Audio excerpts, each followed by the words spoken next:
Let- Letitia Flores. If you'll state your name, county residence, and you'll also have 3 minutes. Yes, my name is Letitia Flores. I'm a Knox County resident.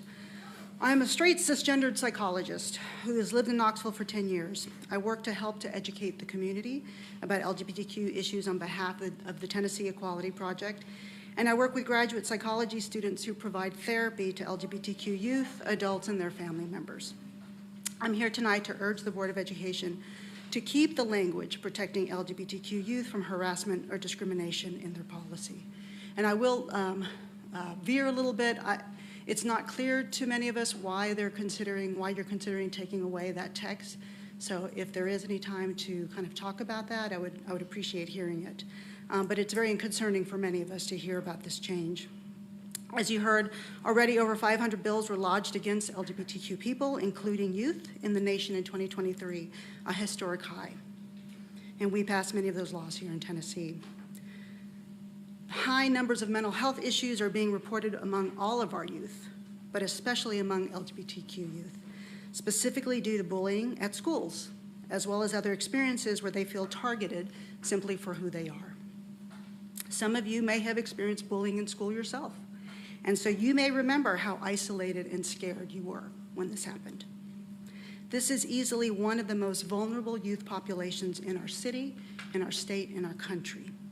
And you are seriously considering still explicitly removing protections for one of the most vulnerable populations. University presidents were criticized and some lost their jobs recently because they hemmed and hawed about the hate lodged against certain groups of people, hiding behind liability concerns.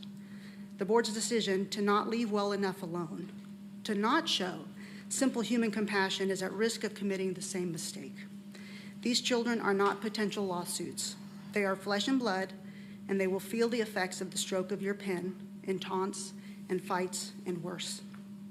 So, again, I'm curious about your intentions. I don't know if this is extreme tone deafness, or is it a loud and clear message that you are sending to these children and their families that you do not value their safety.